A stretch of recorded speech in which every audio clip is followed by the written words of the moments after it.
Hey guys, what we have here is a broken LCD screen. So this thing is not repairable at all.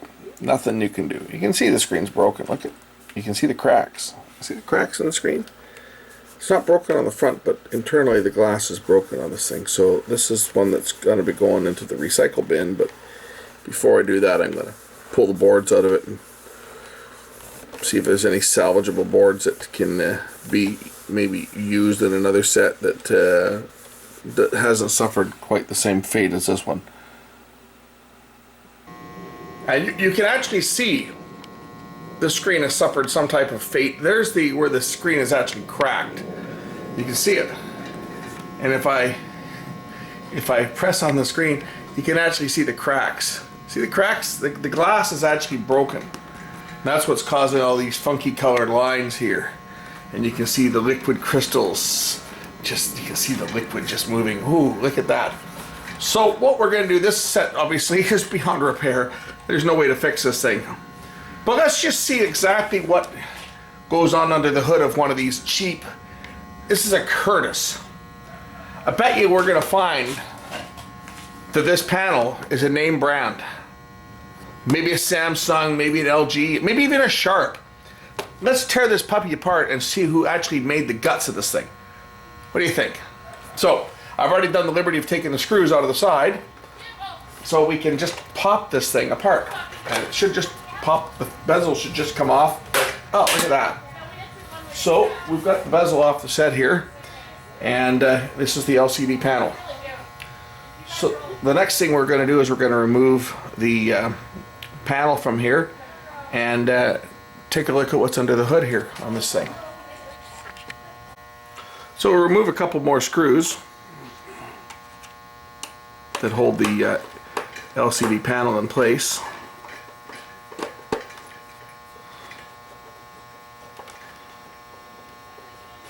I will be powering this thing down momentarily here because we're not going to be able to remove the screen with it powered up. There's a high voltage in this panel to power the LED, or this is an LCD, a conventional LCD, so it's not an LED backlit. So there will be a fluorescent lamp in the back of this one, and there is. We can't see it just yet, but we'll see it momentarily. I'm just going to power the thing down. As you can see, there's the panel is out. Oh, look at that! Flex the panel. Causing more problems as we go.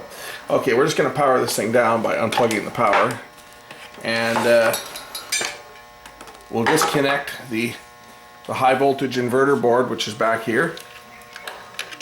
We'll disconnect the wires to the high voltage inverter board. Okay, that's got the panel separated from the high voltage board, and we're going to disconnect the T-con board from the LVDS cable here, and we're just going to squeeze the pins together and that will disconnect. So what do we got here? Okay, this display, you can probably read that, is made by LG. Here we go, LG display. It's a model LM185WH1, and it is a conventional fluorescent lamp LCD panel. So we'll get this out of the way for now because we are going to take this panel apart and examine it in detail. This is what's broken on here, so we're going to take this thing apart and just see what makes up one of these LCD panels shortly. But let's take a look at the rest of the set. There's not a lot to it. In the modern LCD television, and I think I covered this in my last video when I compared a LCD set of about 5 years old, and I compared it to a plasma and the number of circuit boards that an LCD versus a plasma set contained. And I believe I said in that video that the new sets were probably down to 2 circuit boards. Well, here we go. We have 2 circuit boards and its inverter. We have our main signal board here, which does all the signal processing. Of course, when I go to make a video, all my neighbors are yapping out in their front yards. You can hear them all in the background. So we got our main board. This is where all of our signal processing is done. This has our tuner in here, and I'm going to take this board out, so we'll do a little bit of a deep dive on this thing here momentarily. In fact, let me just stop the camera. We'll take the board out. We'll take a closer look at what actually is on this board. Okay, we've got the cabinet disassembled, and I've got the circuit boards out. And as I was saying from the previous shot here, that when I did my plasma comparison, like for the plasma TV that's all apart behind me, there's a huge difference in board count, and this is why LCD is now becoming the more popular choice, because just the manufacturing costs are much less. This one circuit board here is essentially the entire TV, and the chip count on here is very low. You've got one main processor chip, you got some buffers, input output buffers, couple of regulators, some memory. Here's your tuner. This is your VHF, UHF, ATSC compatible tuner. Get your analog inputs, VGA input here, HDMI input, power input, even got a USB. USB could be used for updating the software, updating the firmware. On here you'll have a memory, this is probably your flash memory here, and your main processor, maybe some more memory over here. Anyway, everything is all pretty straightforward. Signals come in, either analog or digital. They're processed through the circuitry here and on the main controller, and they're passed out on this, what they call the LVDS cable. That's a fancy term that stands for low voltage differential signaling. And if you look closely at the wiring, let's see if I can get a shot of this here. It's just twisted pair. It's Ethernet. It's nothing more than Ethernet. Look at all the intricate twists here on the wire. You got 1, 2, 3, 4, 5 pairs, it looks like, and then some ground wires and some power wires. The red ones are going to be power, the black ones are going to be ground, and you've got just 5 twisted pairs that all come down to this connector on the end here. The twisted pairs are carrying data, serial data. The black and the red wires are all carrying power. And then you've got this little board here. This is the inverter module. The inverter module got a couple transistors on it and control ICs. Drives a transformer, generates the high voltage that drives the fluorescent lamp in behind the panel, which we're going to be getting into because that's the real interesting part. This part's boring. Here's your switches, right? Your power switch and channels and volume and so forth. And the infrared detector for the remote control. This is pretty standard on all the TVs. They're all getting down to like this, like one board. The magic happens on the panel. So we'll get this on the board out of the way here for now. This is the piece that's of real interest. On your LCD panel, you've got your timing controller board, which is this board here.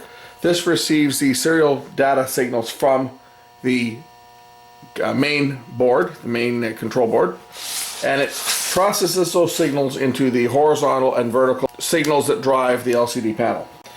So we're going to take off this insulation material. We're going to crack open this display and actually see what goes on. Before I do that, you'll notice that there's little ribbon cables here. These connect the T-Con board with the panel. On the T-Con board, typically on most of these displays like this, you can't separate it. Some of the older ones you could actually replace the T-Con, but a lot of the newer panels, this is integrated as part of the panel, and you can't buy it separately. But we'll see. We'll just open this one up here.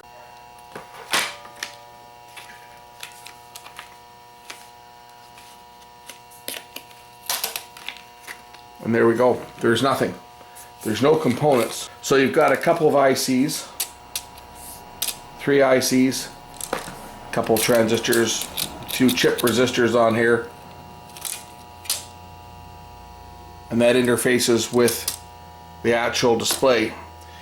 The ICs that drive the display will be on the glass, and we'll get to that in a minute. I got to take some screws out here so we can open this panel up and see how it's constructed, and you'll find that there's going to be several layers to the panel. So let's get to work and remove the screws. So there comes off the faceplate.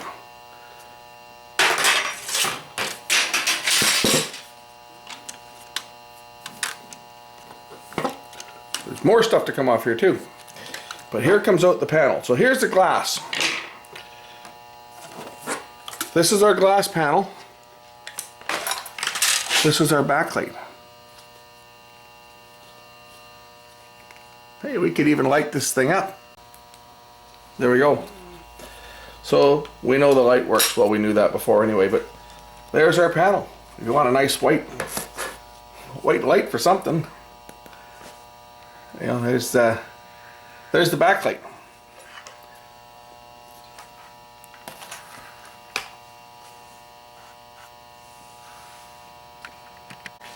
So here's our liquid crystal display.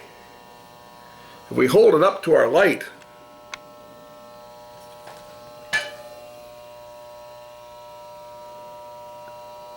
you can see the break in it, but you can actually see through the thing. So here's the back side of the panel, and here's the cracks. The cracks are on the back side of the panel. You can see them here. The panel is actually comprised of a couple, well, it's more than one thing. There's two polarizing filters on here. I don't know if I'm able to delaminate this thing or not. We're going to try. I'm going to try and take these the filters. But basically there's a vertical filter and a horizontal filter, and the display is sandwiched between these two polarizing filters. So we're going to try and take them off. There's also ICs that drive them, and then they've got the polarizing filter on the back and the front. The rest of it that's sitting on the floor, that's the light box. That just generates light. How a liquid crystal display works, in contrast to a plasma, is you've got that light source that you just saw that shines the light on the back side of the panel. The light is polarized either vertically or horizontally. Then it passes through the liquid crystal panel, and then there's another polarizing screen on the other side. One is polarized one direction and one is polarized the other, so that it will try to block the light. And how you make a pixel turn white is a liquid crystal display. The liquid crystals can alter the polarity of light passing through them. So if your light is horizontally polarized from the polarizing filter on the back, the polarizing plate, and it passes through the liquid crystal display, the liquid crystal can change the polarity of that light, and it can change it up to 90 degrees. So what's coming in horizontal can go out vertical. Of course, the filter on the front is vertical. And anyway, they alter the polarity of the light as it passes through the liquid crystal display. And if the light waves line up with the filter on the other side, light is allowed to pass. If they don't, light is blocked. And there's also a color filter. Each little pixel has a red, green, or blue filter.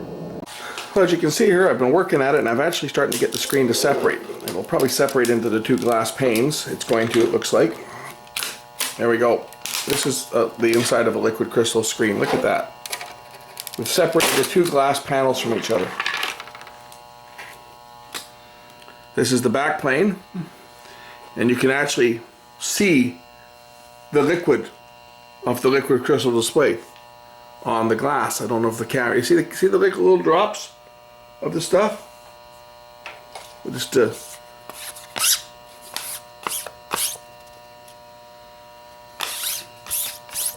yeah, there's the liquid crystal. I just wiped it onto a business card here. So there's the liquid between the panels. The actual filters are laminated right onto the glass, so they don't separate. I don't know if the camera is able to pick this up or not, but I can certainly see the individual colors, the red, the green, and the blue filters on here. That's the back pane of the glass, one filter, and here is the other side of it. On each pixel there's actually a transistor on the glass that applies a voltage, which causes the liquid crystals to change their polarity. And it's got the other polarizing filter on the front.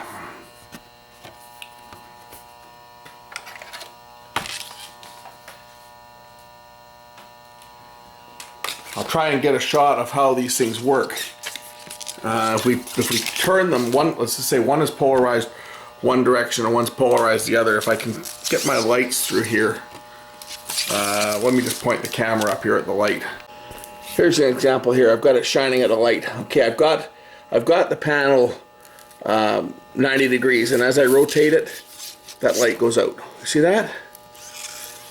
Allows the light through, it blocks the light. These are your cross-polarized filters. So one polarizes the light horizontally, and the other one polarizes the light vertically. If I hold the two panels together, it'll block the light. The liquid crystals can rotate the light. It can bend the light rays so that it allows them to pass through. Now if we take a look at the T-Con board here, you'll notice these are the drive ICs. We'll just get the camera zoomed in here so you can see these are the drive ICs here. The two outside ICs drive the vertical registers on the back panel, and the center IC drives the horizontal registers, which is on the front glass surface. Maybe a little too close for the camera to focus. Yep. Just a little too close. But the signals from the timing controller board are passed on to these integrated circuits. And each one of these ICs drive the panel. They drive one plane of the panel. On the top side of the board,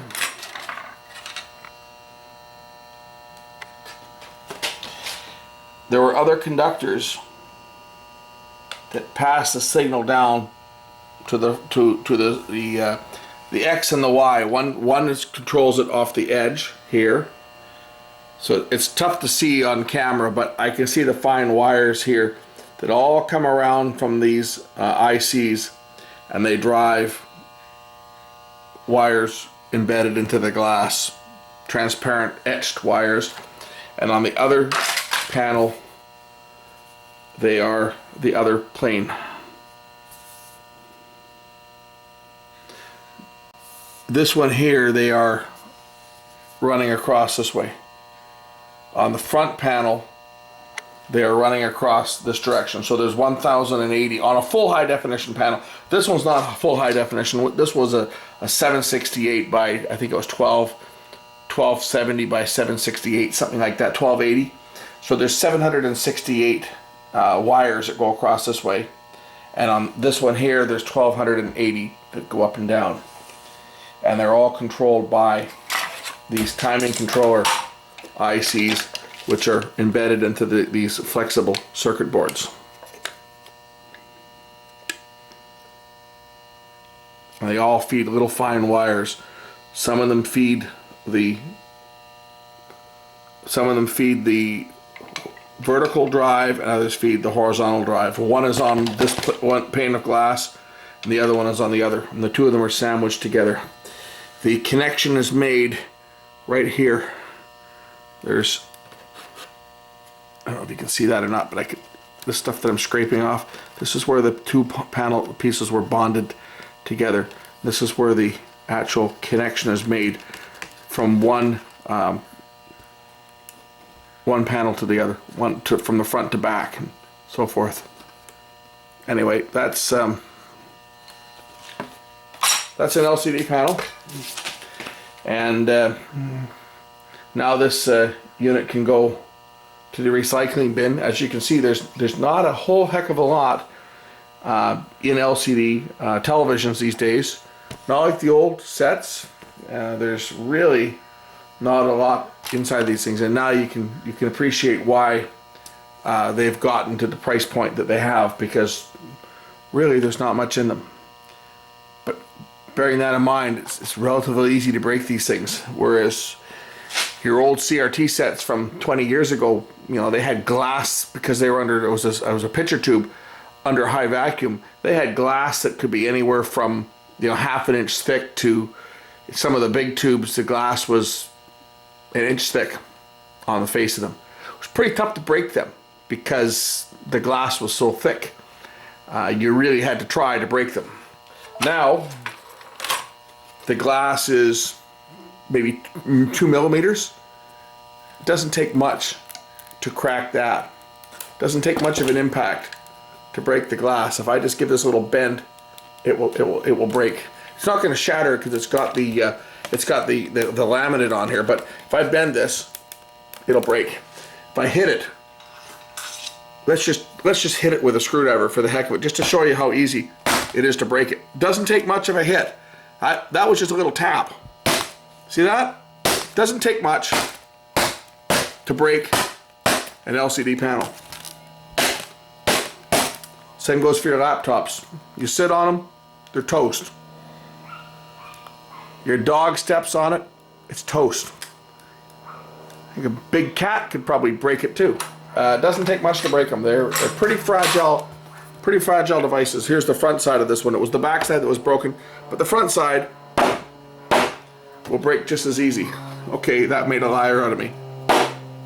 The front side didn't break as easy, but it will. There it did. I had to hit that one a little bit harder, but it still broke.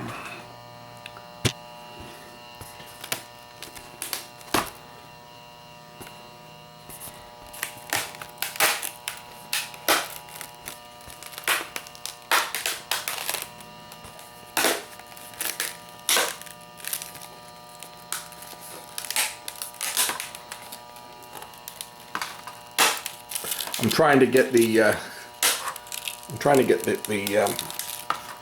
filter off of this thing without cutting myself, of course. The part that I'm prying on is plastic, but there's glass on the back, so I'm trying not to cut my fingers.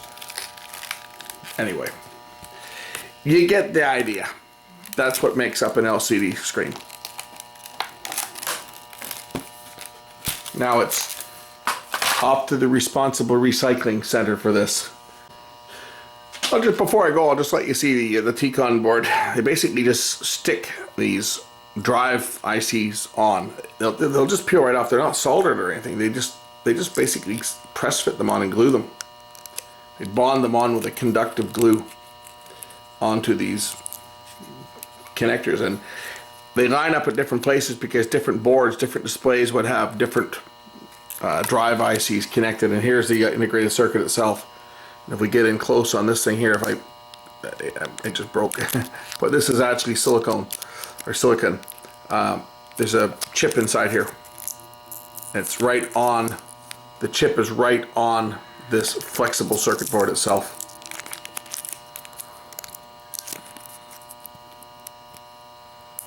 Right there it is. See, you can see the silicone chip on the back. I don't know if the camera's going to focus on there or not, but anyway. That's it. Not much else to show on this thing. They're pretty simple. Hopefully I will get another one in that we can actually repair and show you how to go about troubleshooting and repairing these things. But this is the display, the backlight. This actually makes up more of the display than the actual glass panel itself. To get the light evenly distributed requires many components. So we're going to pop this thing apart if we can. I'm going to try not to break the fluorescent light because it does contain mercury, and if I break the fluorescent light I'll have all the environmentalists setting up camp in front of my house. God forbid. Even though the amount of mercury that's in a lamp like this is less than what you had put in your teeth when they were using mercury to make fillings, and certainly less than what was in one of the old medical thermometers that we used to all stick in our mouth and think nothing of it. And I'll be the first to admit that more than one broke in my mouth when I was a kid.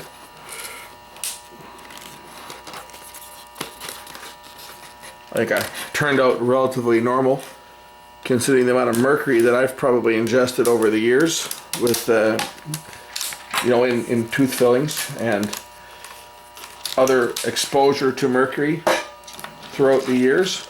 The lamp is actually inside this assembly here, so I have to be careful because it runs along the top, and I think does it run down the side? No, it runs down the top. So, should be able to get this cover off. The lamp assembly should It actually runs along the bottom and the top. There's two lamps in this thing. So I'm just going to unhook the wires here. The wires are right in the corner here. They go to the lamp. Okay, there's the lamp is undone. Mosquitoes are out. I guess it means it's about time to close the door. It's getting to be that time of night where the little bloodsuckers are going to come out. So there's the bezel off. And now we can start to dissect the panel itself. Our fluorescent lamps are on the top and the bottom. There's one that runs along the bottom here, and there's another one that runs along the top. So what we want to do is we want to lift the diffuser assembly out without damaging the lamps.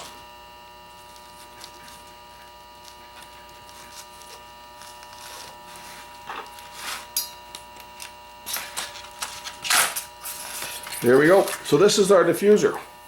Our lamps are in here. This is what you're looking at. It's basically a white plastic sheet and a diffuser screen. What the diffuser screen does is it concentrates the light towards the screen. It brings the light forward. It's smooth on the front, and the back side of it is textured.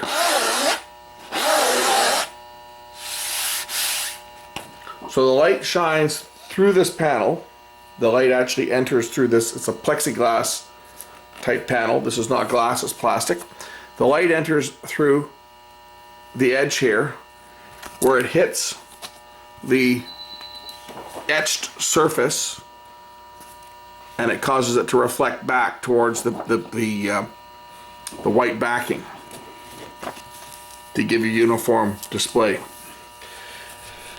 The only difference between a conventional LCD and what they call an LED set now, LED sets are not really LEDs. They're LED backlit LCDs. Instead of having these fluorescent tubes that run along the edge here, they have an array of LEDs, and that's the only difference. So I can take these fluorescent bulbs out of here, and providing that I don't break them, I can power these up. And I'll do that. I'll take the fluorescent bulbs out of here, and I'm going to hook them back up to the inverter, and we can see how bright these suckers are. So here are our fluorescent lamps. If I hit the power button here, you'll see that they will light up. There we go.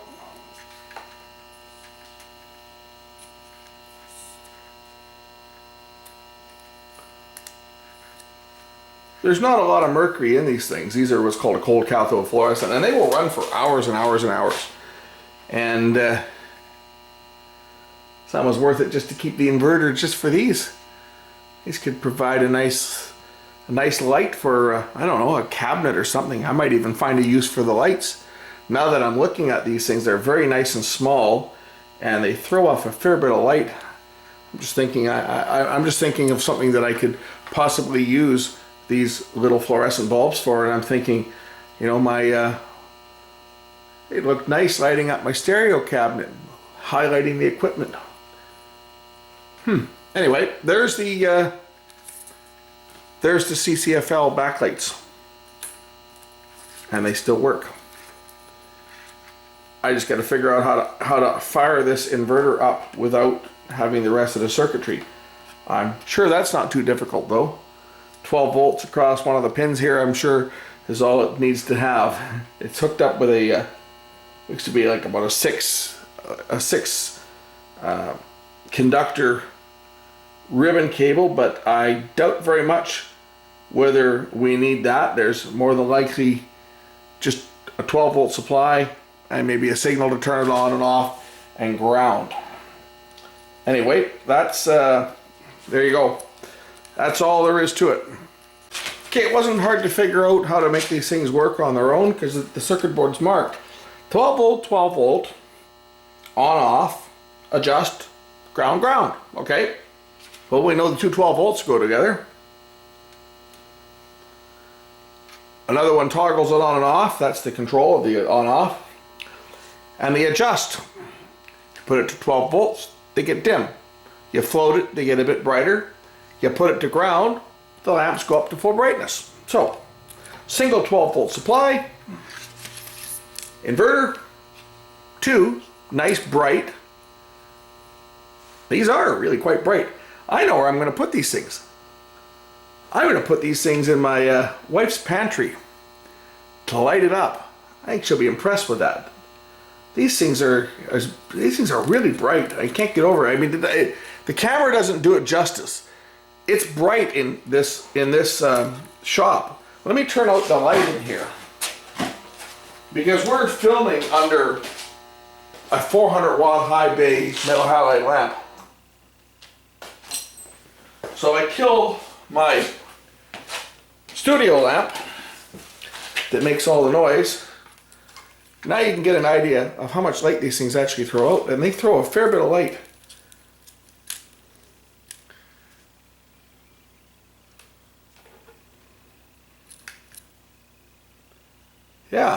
Yeah, there we go. I'm hanging on to these. That's cool. Okay, I got so wound up in my excitement over the lights there that I actually missed a couple of other pieces of this panel. There are lenses. These are diffusers. So the light that shines into the lights that would shine into this main plastic diffuser with the white back. These other diffusers were sitting in front of here. And what they did was they diffused the light. As the light shined through, these would actually diffuse it and direct the light towards the screen.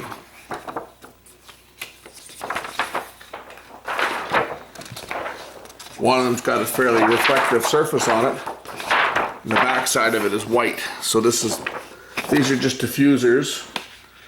And so an LCD screen is actually made up of quite a few pieces. You got your white background reference with a type of a Fresnel lens, and then you've got two more. These are almost like they almost feel like the Fresnel lens that was in the old projection TVs. In fact, you probably could project an image onto this thing. You know, just looking at it, it looks like what the old projectors, the old rear screen projectors. This is what the lens kind of looked like on them, and the image was projected from the back onto a lens like that. Anyway, now to put all this garbage back together and take it to the recycling center. What do you think? Looks good as new. You think the guy at the recycling center will know something's up when I drop this off?